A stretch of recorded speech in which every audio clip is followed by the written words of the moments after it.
Офта, пенсичето, паркето, кинефа една стайчка.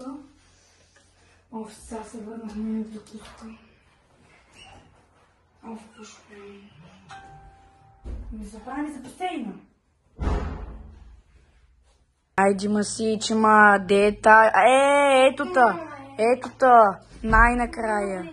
Но майли, каква та стая, бе? За какво ме трепли бома? Нищо. Нищо. Ай се оправим за басейна, айде. Почваме. Хайде малко да полегнем.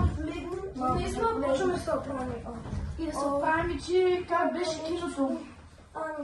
Да, беше. Чакай, то ти изпусна ти постоянно до туалетна.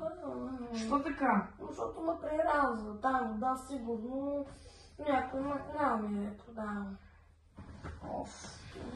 Ти изпусна всичко. Ама закуската беше уникална. Закуската уникална.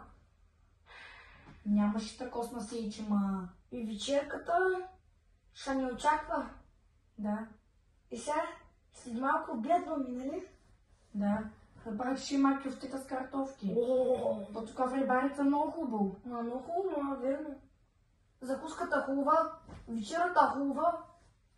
Сигурно хубава, де да знам. Имах предвид обяда хубав. Сигурно да има. Много съм проста, аз ми научих българския в 4-ти клас. Виждаш. Обядът ще е хубав и вечерята ще е хубава. Да, де знаеш, ма? Сигурно. Като закуската е хубава, значи другото ще е хубаво. Начинайте да видят, това е трето легло да видят колко майко е. Те що са три, бе? Да знам. И чай да тръгваме на плажа. Айде. Айде, тръгваме. Айде. Ще е брилянтно. Чакай. Айде.